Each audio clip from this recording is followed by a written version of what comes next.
Okay, can you see the slides? Anyone? Just only one person respond. Yes, sir. Okay, Yes. thank you. Okay. Yes, sir. Okay, please now mute your mics so that I may continue.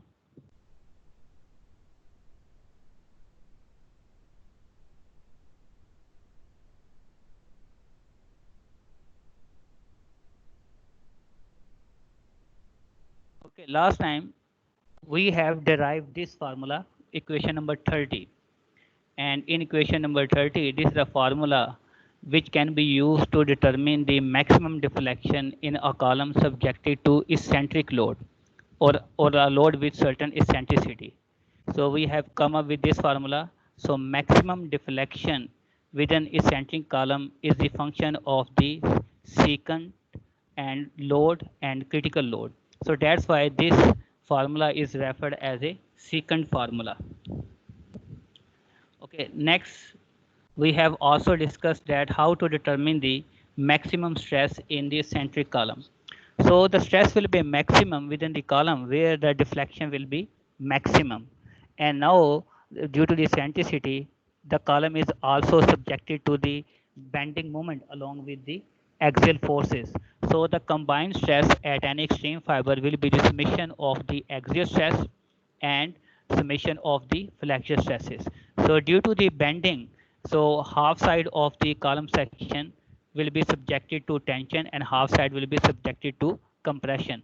So we are just summing up the compressive component of the flexure stresses and compressive axial stresses to compute the maximum stresses.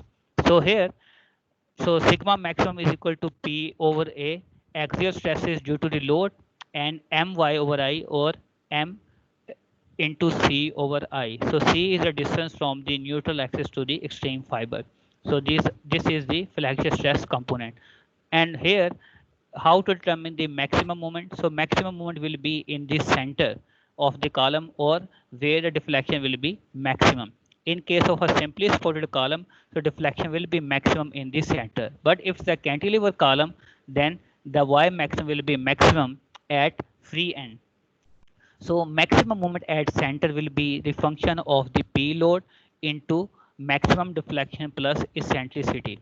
So we can compute the moment from this expression. So if you substitute the moment value in this equation number 31 and I is equal to AR square, so we can further simplify this formula. So Y maximum can be computed by secant formula.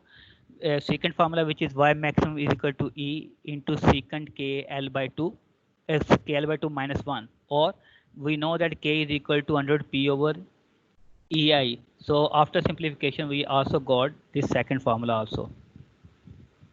And then after further simplification, after substituting the values, if we are taking the P over A as a common, then this formula can further be simplified to this formula. And at the end result, we are having the equation number 32.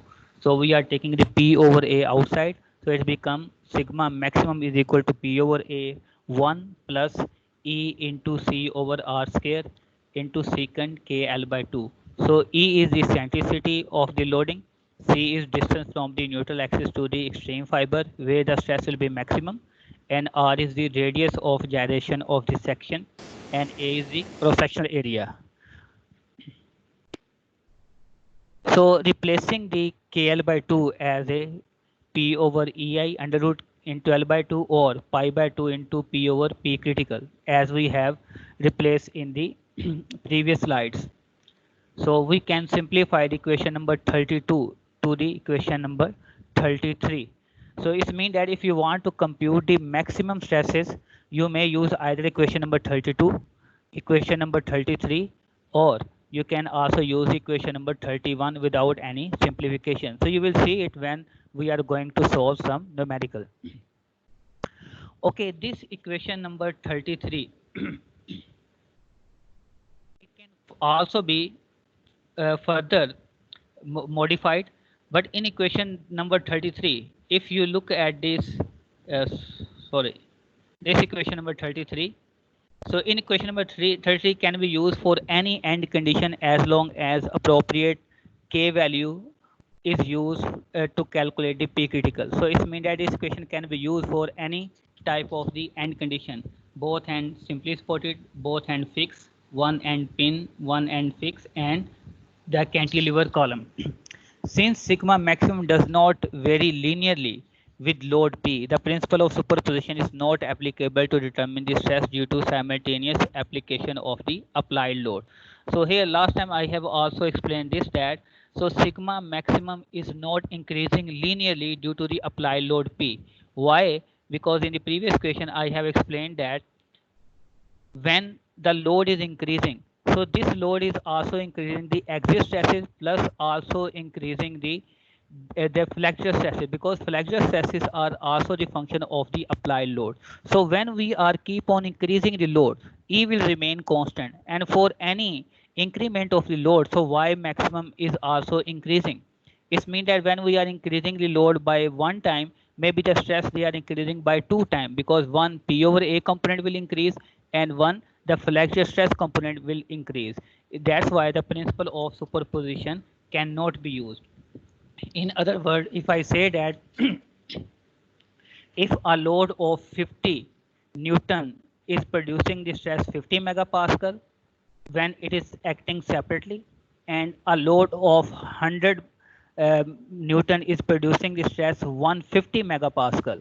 So what will be the stress if a total load of 200 Newton is acting? So it is just not the summation of the stress caused by 50 Newton and 100 Newton, because if we will sum up the stress, then summation of the stress will be 200. But when an actual 200 load is acting, the actual stresses may be more than 200.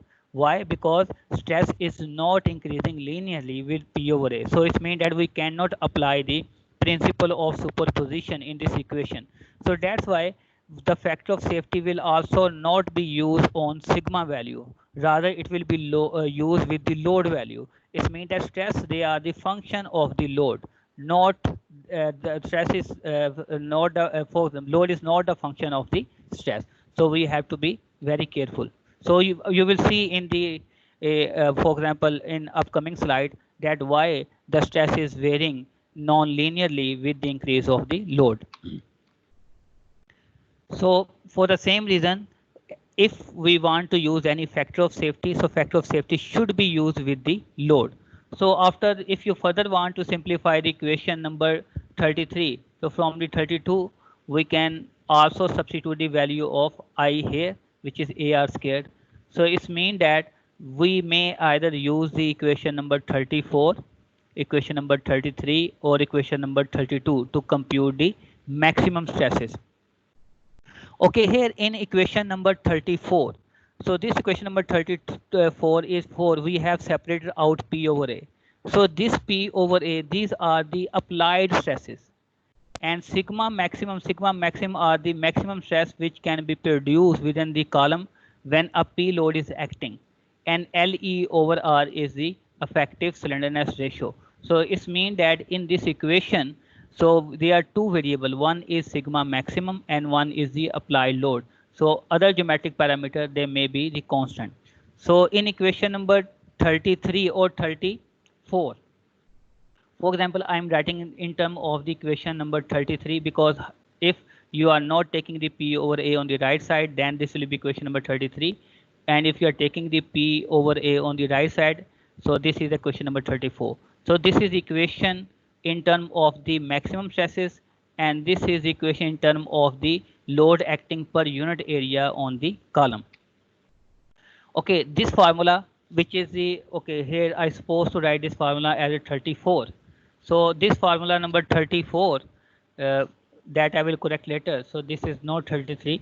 Formula in given in equation number 33 is referred as a secant formula, and it defines the force acting per unit area that causes a specified maximum stress in a column of given effective slenderness ratio for a given value of eccentricity.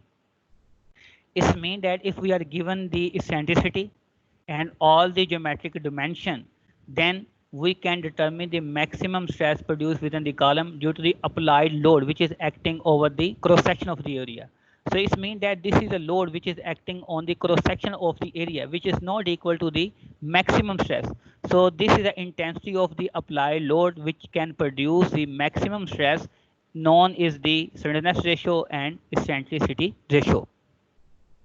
So in this equation, if we are given the material properties, it means that if we are given the E values, dimension of the column, length is given, cross section dimension mean radius of gyration is given, and if we are also given the eccentricity.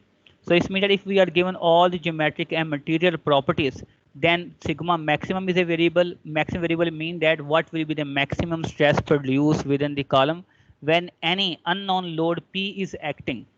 So it means that if we are given the applied load, for example, if a load of 100 Newton is acting and known are all the geometric and material properties, so we can determine the maximum stress induced within the column. But if P is unknown, so if we want to determine that what is the magnitude of the load which can produce the maximum stress in the column equal to 250 megapascal. So in that case, we are known the sigma maximum value. For example, we can replace the sigma maximum with the strength of the material. So it means that, so if we know the sigma maximum, so we can determine the p value by hit and trial rule, trial and error. So we have to satisfy the right hand side to the left hand side. So on the other hand, if sigma maximum is specified, determination of P is considerably more complicated because equation number 33 being non-linear in P and must be solved by hit and error method. It means that we will write different load value here in such a way that right hand side must be equal to the left hand side. The second formula is mainly useful for intermediate value of the slenderness ratio. However, to use it effectively, we should know the value of eccentricity of the loading.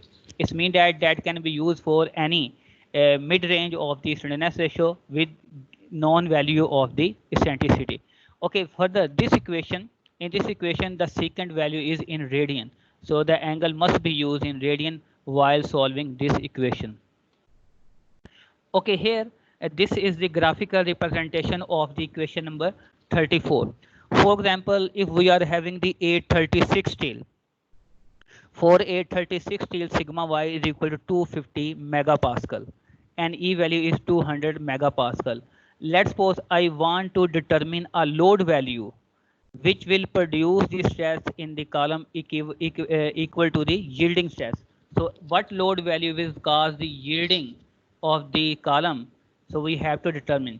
So, okay, here what we are doing, so we are having two variable. One variable is slenderness ratio because P is unknown over here and EA are known and E over C is also the, for example, unknown. So first of all, we can determine the critical load. So the Euler formula is only applicable for the long column when the, for example, slenderness ratio is more than 100. So the critical stress can be determined by Euler equation, but this equation is only applicable when eccentricity ratio is 0. Eccentricity ratio is 0 mean that if E value is 0 and also the slenderness ratio is more than 100. If the slenderness ratio is less than 100, so we cannot use this formula. It means that whenever we are having the eccentricity in the column, we have to use the secant formula. Okay, first of all, let me explain this second curve. In the second curve, we have assumed a constant value of EC over R square 0.01. Because C and R square is constant, so we are assuming that the eccentricity in the column is 0.01. So if we are considering this parameter constant, we know the sigma maximum value which is 250 megapascal. So P is also over here. So P is also over here.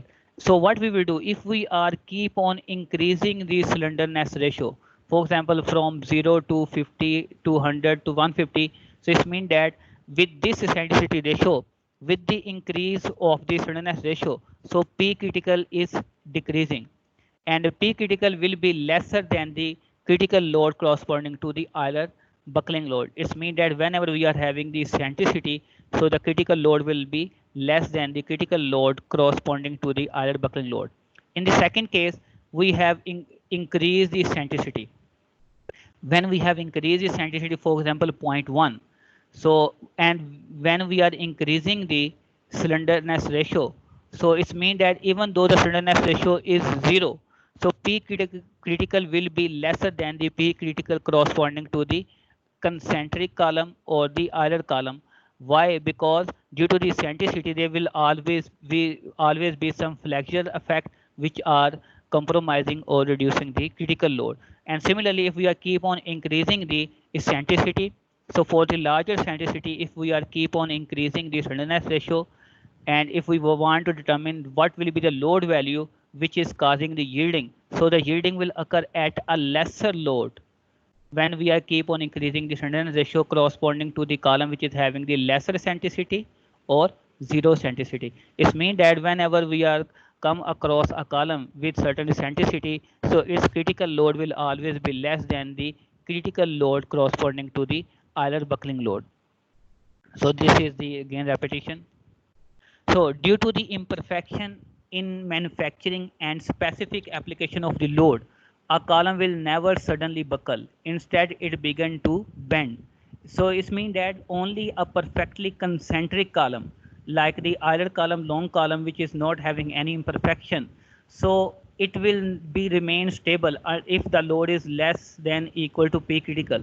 So it will only undergoing a small lateral deflection when the load will be equal to P critical. But for the eccentric column, even though the load is less than P critical, when we are keep on increasing the load, the column will keep on bending.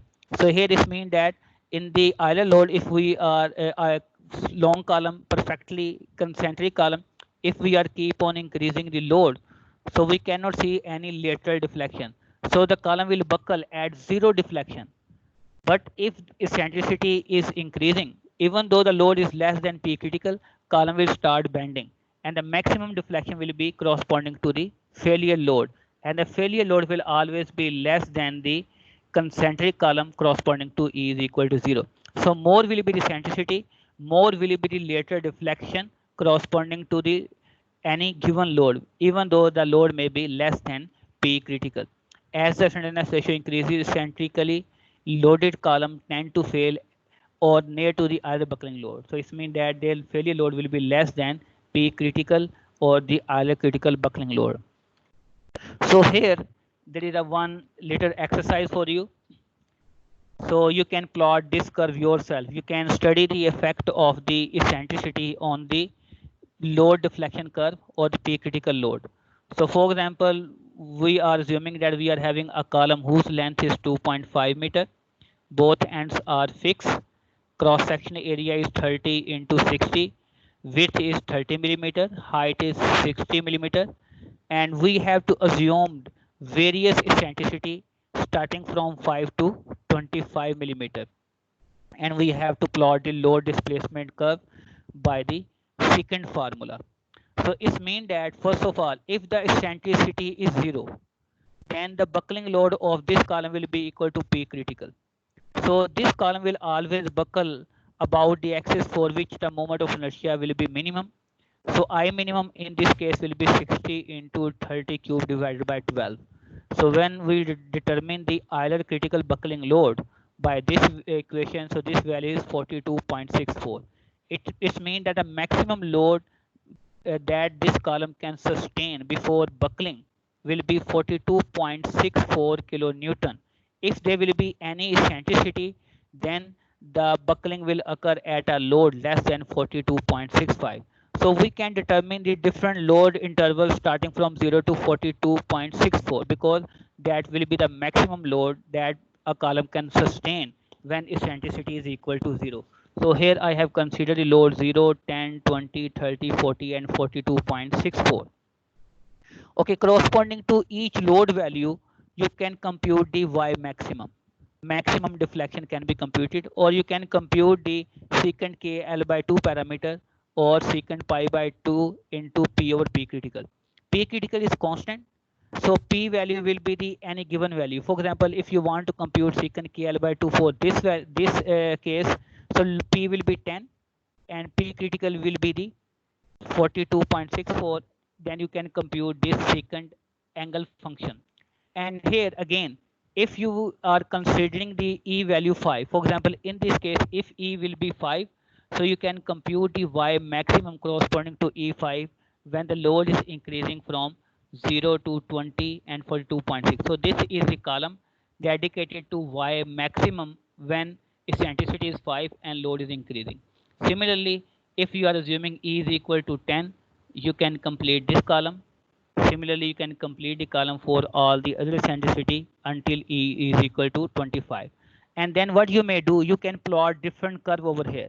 The first plot, you can be plot the curve between P, this load, and the deflection corresponding to E5. Second curve will be corresponding to the same load P and deflection corresponding to E is equal to 10 millimeter. So you can plot the 5 load deflection curve from this exercise, and you will see that when the eccentricity is keep on increasing, so there is more deflection, for example, more deflection corresponding to same load, and the ultimate or the failure load will also be less than the load as compared to the lesser eccentricity or zero eccentricity. So there is the one problem. After solving this problem, I will take your question. So please try to understand this statement very carefully. So this problem is taken from the Mechanics of Material by Beer and Johnston, 6th edition, and problem number is 10.34. The axial load P is applied as shown this column at a point located on x-axis. So this is on x-axis at a distance E from the centroidal axis or from the geometric axis. When a load of this, if the load value is 350 kilonewton, horizontal deflection at the top of the column is 5 millimeter. So this is a cantilever column. So the cantilever column will deflect in the lateral direction. So in case of the cantilever column, the maximum deflection will not be in the center, it will be at the top, which is equal to 5 millimeter, which is given. Using the E value equal to 200 gigapascal, determine the following. Number one, eccentricity. For example, this eccentricity is unknown. We have to determine this eccentricity. Number two, the maximum stress produced by this load 350 kilonewton due to the eccentricity, which we have determined or which will be determined from the part A. From AISC manual, so we are having the data for this column section. So this column is a W section, 250 into 58. So the area is given, which is 7420. Moment of inertia about x-axis is given. Moment of inertia about y-axis is given. We are given the section modulus value.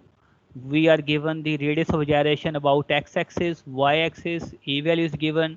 So depth of this section is 250 and the width of this flange is equal to 203. So cantilever case K value will be equal to. So Y maximum is given. Maximum deflection at the top of the column is produced by 5 millimeter when the load at a certain eccentricity is acting. Okay, here you have to understand carefully this. This column, actually the eccentricity is given along the x-axis. So you can say that this is the E sub x. If eccentricity is given along the x-axis, so the load will produce the moment about the y-axis. It means that due to the eccentricity of the load, the column will buckle or column will bend about the y-axis or vice versa. Okay, if the eccentricity might be given along y, so column would bend about the x-axis. It means that from this diagram, we have concluded one thing, that due to this eccentricity, the column will bend or buckle about the y-axis. It means that we have to consider the geometric properties about the y-axis. Okay, here there are two chances that we discuss. The column is eccentric about y-axis, but it is concentric about the x-axis. Or in other words, eccentricity along y is equal to 0. So it means that column may if the column is concentric, then the column may buckle. But if the column is eccentric, then the column will bend. So actually, the column is eccentric about the y-axis or the weaker axis. It means that the column will not buckle about the major axis, because about the major axis, the column is strong. So how to solve this problem? So we are having this formula. So in the second formula, so we are given the y maximum at the top of the column. So we need to determine the eccentricity, and we are given this formula. So we may use either this factor or this second expression to solve this equation. So y maximum is given as E is unknown, secant pi by 2 is constant. So p value is also given. So what will be p critical? So p critical mean that here, because the column is eccentric about the y-axis, because eccentricity is given along x-axis, so column will bend about the y-axis. So it means that we need to compute the critical buckling load about the bending axis of the column. It means that if I want to compute the P critical, so here I have to use IY, not IX. Why I'm not going to use IX? Because due to the eccentricity, column is going to bend about the y-axis. So in order to use this formula, I need to compute the critical load about the bending axis. So P critical will be pi square EIY over LE square. So it means that if I substitute the values, E value 200 200,000 megapascal, so I am using the IY, and effective length will be 2 into 3.2 meter or 3200 millimeter into exponent 3. So this 2 K value is 2 because column is the cantilever. So this exponent 3 is to convert the load into the kilonewton. So I got the P kilonewton 901.18. It means that now I know the P critical, I know the P value, so we can determine the E value from here. So after substituting the values, so we are having the simplified form. So please solve this equation in radian. So when we will determine the E value. So why the E value is missing? So anyhow, during the while I am solving the equation, at the end, if somebody is having calculator, he can solve this equation to determine the E value. So it means that we can determine the unknown E value from here. Okay, next is that we have to determine the maximum stress. So maximum stress means that you may either use the equation number 33 or equation number 34. Actually, I told you that we have derived the equation number 33 or 34 from this equation. So it means that you can either use equation number 33, 34, or you can use this basic equation to compute the maximum stress. So maximum stress will be equal to P over A into the stress produced by the bending. So P is given to us, cross sectional area is given. So My over I. So it means that the column is bending. Okay, please here note that. What will be why I have considered this Cx value? Actually, the column is bending about the y-axis. So the axis about which the bending is taken place will be considered as a neutral axis. It means that due to the bending, half side of the neutral axis will be in tension and half side will be in compression. It means that if I want to compute the maximum bending stress, so maximum bending stress will be either along here at this edge or at this edge. So the distance C or the Y will be distance from this neutral axis to the extreme fiber. It means that this side, complete side, this is the flange. So BF value, because this is the depth value. So it means that Cx value is the perpendicular moment arm or from the y-axis. So this will be half of the BF value, BF by 2. So BF is given to us 203. So Cx will be is equal to 101.5. Or you can use the Iy over Cx is equal to section modulus about the y-axis. So you can either use the section modulus or you can compute the Cx over Iy. The answer will be remain same. Okay, here. So My is equal to P into Y maximum into E. So this is the formula to compute the maximum bending moment. So maximum bending moment in the eccentric column is equal to P into Y maximum plus E. So P is given to us, Y maximum is 5 millimeter, and E value just we have determined from the previous equation. So E value we will substitute, so we will have the maximum. So Cx value is Bf by 2.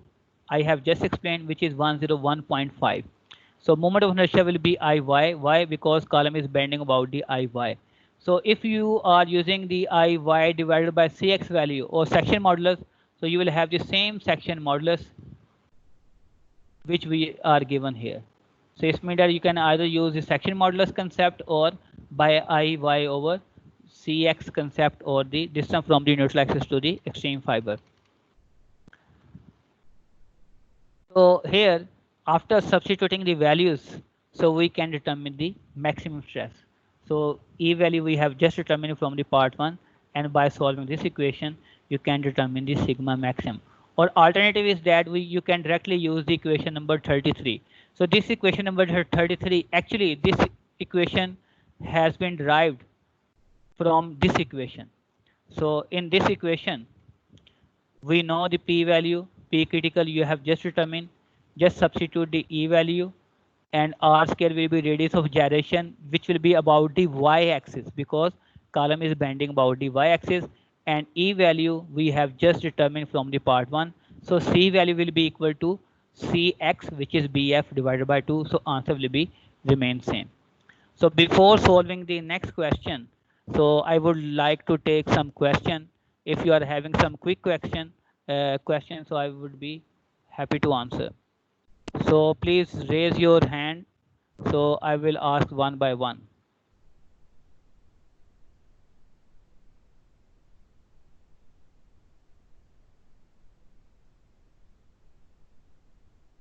So roll number 16. Please ask if you have a question.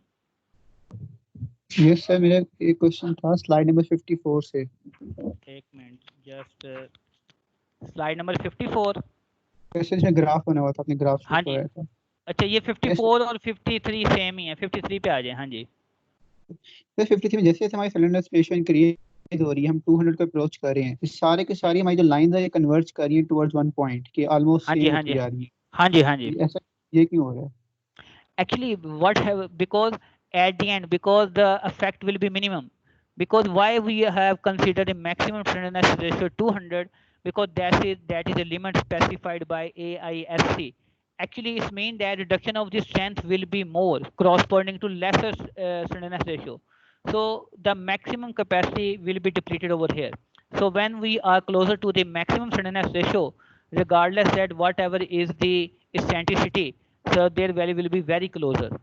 It means that their capacity has already reduced considerably at lesser slenderness ratio.